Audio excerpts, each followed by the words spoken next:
What's up, everyone? So in this video, I'm going to be teaching you how you can achieve anything that you want regardless of your situation or experience. All you have to do is apply the principles that I'm going to be teaching you.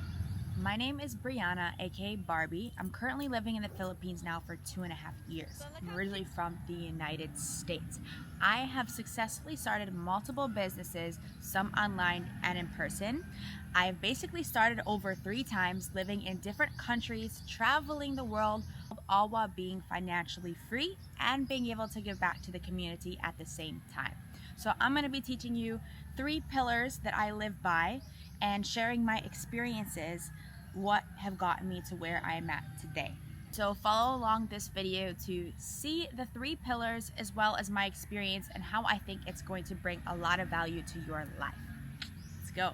So basically, you're not going to achieve anything or get to anywhere you want to be if you do not make sacrifices, get uncomfortable, and out of that comfort zone, really embracing the unknown. So from a young age, I knew that I did not fit in where I was from. From Michigan, small town, everybody does the same thing for the rest of their life. It's just not me. And my sister, she's handicapped. She can't walk, she can't talk. So I will not take anything for granted, and I want to also live for both of us. And I wanted to be different than everyone in my family. I wanted to be the first one to go to college. I wanted to achieve these great things that I really felt God was telling me that I had a higher calling. So I had to believe that even without knowing if that was true or not, manifesting. So I grew up a competitive gymnast. I was in the gym for about 5 hours every day training. So it really taught me a lot of discipline and determination, how to achieve your goals from a young age. Flash forward, as soon as I was old enough to have a job, I was trying to get any job I could. Before, I was selling lemonade, I was doing babysitting. As soon as I was 15, I was able to get a real job at McDonald's. So that was my first job. I worked there for a 1.5 years. Now, of course, it wasn't the best income, but I was able to see value in not only the job, but the experience, learning customer service, getting comfortable talking to all types of people. There's just so much that a job teaches you, as well as sports. So I highly recommend, getting into sports as soon as you can, or putting your kids into sports as soon as they can, and opening up your mind to what a job can give you other than just that salary. So when I was looking to go into college when I was a little bit older, I knew I wanted to go to school out of state. However, going to school out of state was extremely expensive. I didn't want to stay in Michigan. I really wanted to experience something new. I had this interest in seeing other cultures. So I naturally chose to go to school out of state. I was looking to go to either Michigan State, somewhere in Alabama, so random, and somewhere in Miami. Now, at the time, I wasn't doing gymnastics anymore. I wanted to compete in track and field in college. So I knew that could cover the cost of a very expensive out-of-state tuition. So I started training really hard for track and field. I started studying nutrition to see how any little bit of nutrition could help. I started training CrossFit and weight training to then help me get stronger as well. So basically what my days would look like was I would go to school, then I would go straight to CrossFit training or track training for an hour, 1.5 hours, and then straight to work. And then I would go home. So I would pack all my meals on Sunday. I would meal prep, have them ready for the week. So I'd bring 3 meals with me to school, 3 outfits, while literally being, like a teenager, and eat, sleep, repeat, because I knew what my goal was. I knew it was going to take sacrifice to get there. Sometimes I felt like I was maybe missing out, but I knew the higher goal. And I would try sometimes, like, hang out with my friends, go to this party, and I didn't feel like I fit in. It was just like nothing that was bringing me value. I just didn't like it. So I didn't mind making these sacrifices because I knew it was going to get me to the goal that I wanted and to get out of there. So as soon as I got to Miami, I quickly realized it was the best decision I ever made. It was extremely hard. I was crying when I had to leave my friends, my family. It was an extremely hard decision to make, but I knew that it was going to bring me value. As soon as I got there, I realized I wanted to stay there.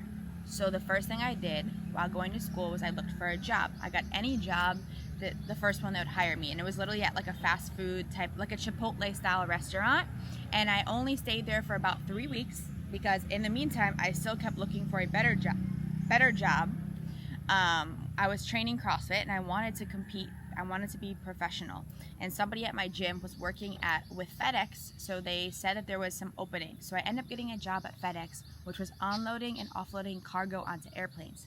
They had really good benefits. The first job that I had that was going to have benefits like insurance and healthcare, blah, blah, blah, everything, and a pretty decent salary. So not only did this job provide me like enough security to be like, whatever, it brought so much other experiences and lessons that I learned. Everybody around me was from Latin America. So that's when I started learning another language, another culture. It just, I can't even begin to describe the experiences I had there. And I had cheap flights, so I would travel for like 4-day weekends to Colombia, to certain parts of Central and Latin America, because I fell in love with that culture while living in Miami, because everyone from Miami, like I was the minority, and I loved it. I was learning so much. Anyways, my rule is you never quit a job until you have a backup plan. So like, let's say I know I'm not happy with this job, I'm not gonna quit, because then I'm just not gonna have salary for, like income for how many days, weeks, or months. So make sure you're actively looking for something while knowing that this one is like going to be ending. So until you have like that backup plan or a job, maybe it's not even a job, maybe you just have this idea, okay, I'm gonna go here, do this, at least trying to make an effort. Mind you, Miami's very expensive. So at the same time, what I would do is I would look online at any temporary gigs. So I already had like a full-time job, but sometimes occasionally I would have time that would come up. So for example, like there would be just a one-time thing. Can you do this? Okay, yes, like why not? So I was always doing that. At the same time, when I was doing CrossFit, another coach there was like, dude, I feel like you were meant to teach, you got what it takes, why don't you get your certification? So I wasn't sure about it because I didn't know if I could. I doubted myself, and the certification was like $1,000. So it's not like it was exactly the cheapest thing to just take a course if I wasn't gonna use it, or you know what I mean. So I did it. Didn't get the job right away because I was so intimidated of the owner of the gym. I respected him so much, and I was too shy to tell him I was interested in everything, blah, blah, blah. So mind you, I'm still at FedEx, and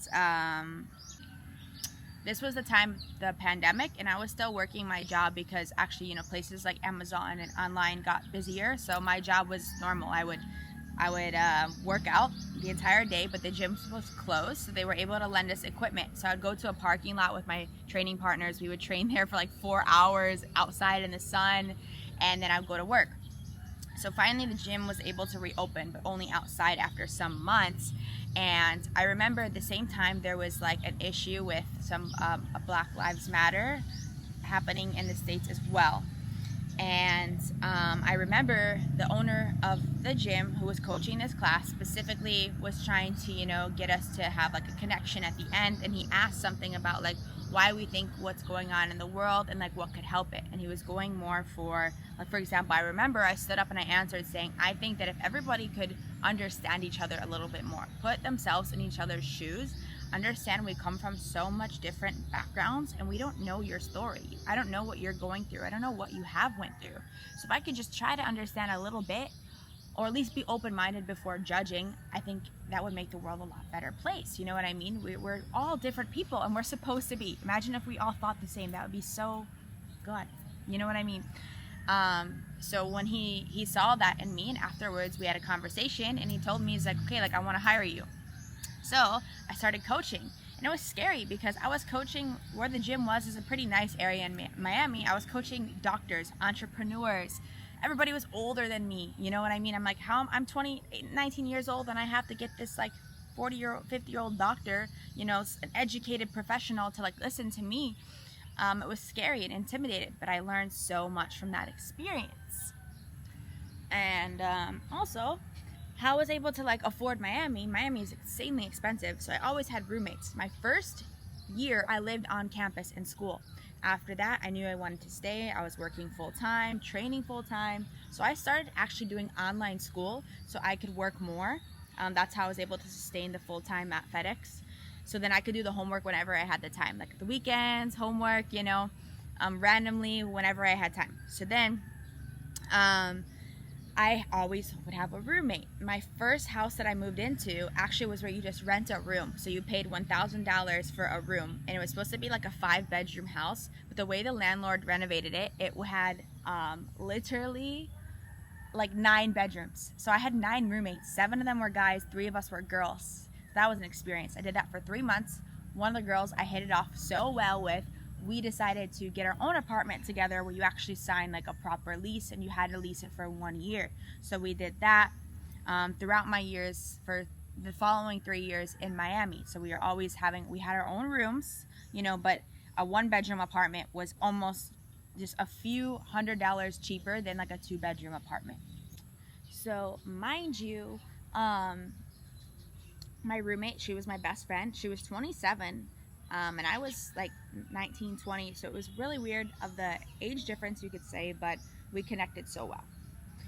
So then she was going through some stuff, really bad stuff. She was kind of facing some depression, some issues with her. She totaled her car, lost her job, like all in something else, like all in the same month, and it was like really hard for her. So I had this idea. I was like, dude, like we got to get you out of this. You want to share a room with me? We rent your room out. We can do that.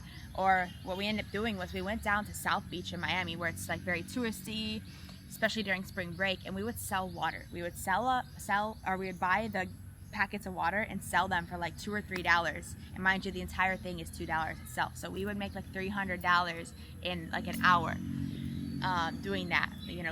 Whatever. And then just always doing stuff like that. So mind you, I'm also coaching at the time, and people that I was coaching, I was really good with their kids. I loved kids, and they eventually asked me like, would you be able to babysit? So I would start babysitting for them just here and there, like once or twice a week when I had the time, and just hustling, little gigs I would pick up.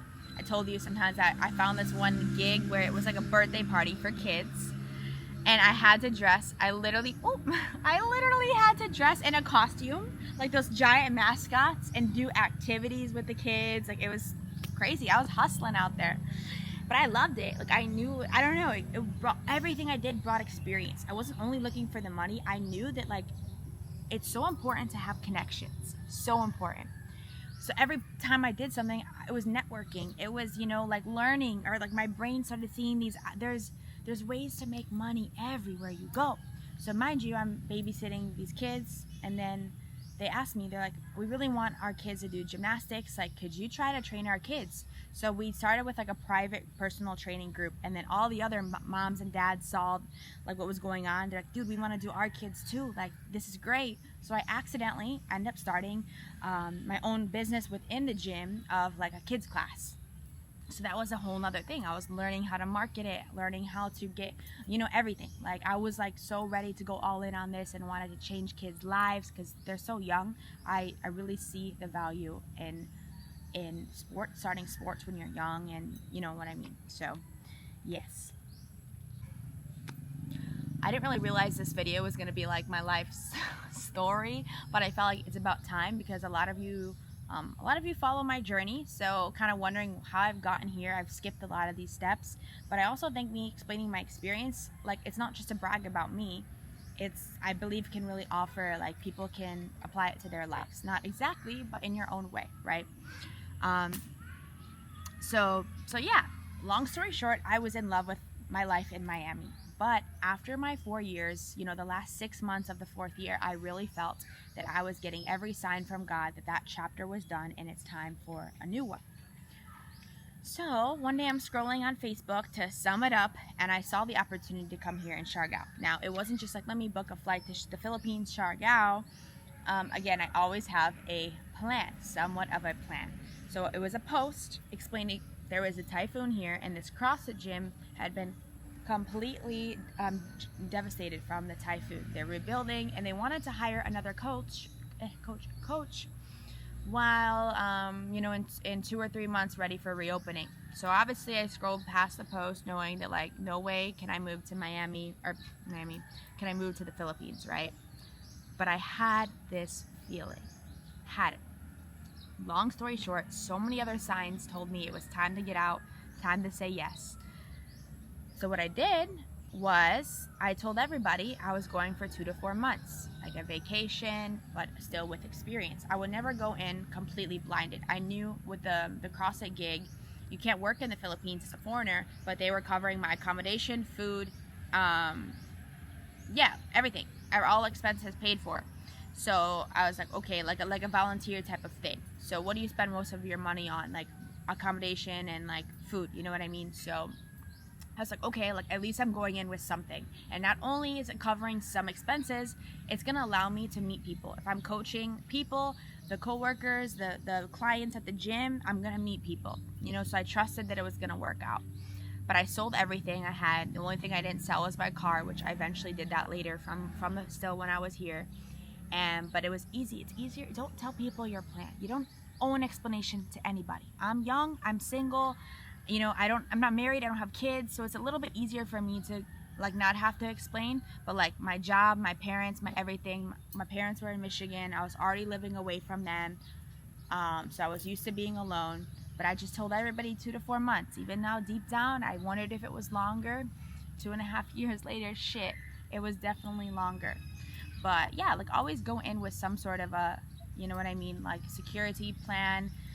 But like the pillars that I live by, I ask myself 3 things always. Is this bringing me value, happiness, or purpose, right? Or is this experience going to bring me closer to the person that I want to be? Is this something that I truly want or think I want, think it will bring me happiness? Or is it something that I'm doing because of an obligation or because of what you're supposed to be doing in society, your culture, etc.? You have to listen to what you want to do. F society, F the standards. I hate standards. I hate that there's these like unwritten rules of things you're supposed to do in life. This American dream, you know, or whatever. Every culture has their own, you know, every place has its own things. Who cares? Judgment. Why would I ever let someone who is so irrelevant to my life, you know, stop me from a goal? And like, why would you want to be like everybody else? How are you supposed to do something amazing, great, God's purpose and calling for you if you listen to somebody else? You know what I'm trying to say? Like, seriously, imagine if when you were born, you were given like a blueprint or a copy of what your entire life was going to look like. You're going to do this, this, this, this. This is what you're going to fail at. This is what you're going to exceed. This year, this is going to happen to you. Like, what the heck? What is the fun in that? If you knew, if God did not create challenges or sacrifices, there would be no growth. The whole point is for you to grow. We start as a fetus and we grow into, like, I'm a human being, I'm a 24-year-old like person now. You know what I mean? Like, evolution and change is inevitable. Nothing is permanent. Nothing in this world is permanent. So why in the world would you like want to be in the same place? You know what I mean? Like, that's what scares me, is being in the same place I was last year, a few months ago. Like, we constantly grow and change. So you just need to trust God, or trust whatever you believe in. Trust so much that everything is happening for a reason. And when you are hitting like a really tough spot in life, like, I'm not gonna lie guys, I've been going through some stuff lately, but I am seeing and knowing that it's God telling me this chapter of my life is done.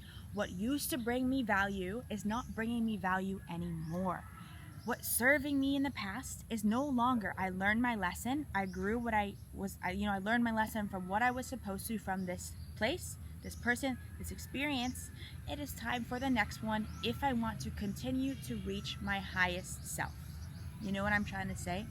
If I ignore my signs, if I ignore this higher frequency that I want to be, if I just keep staying here, I'm never gonna be challenged and grow and excited and reach my full potential happiness. That is what I believe you can also apply from everything I'm getting at. It's supposed to be freaking hard. You need to learn everything. You know what I mean? Like, what I've learned here living in the Philippines, what I've learned living in Miami are things I would have never been able to do, accomplish, know, learn, fail. You know, I've had some failures, many bumps along the way, but those are where I learn the most and come out the strongest, because God is teaching you everything for a reason. I think this video is already longer than I anticipated, and I feel like I'm only halfway through, so I'm gonna save the rest for another video. If you guys even like this, I'm gonna shut up, stop talking. If you guys let me know if you are interested and other questions you may have that I can answer in other videos. I really hope that this, even just one person, is inspired by this. I love you guys. Till the next adventure.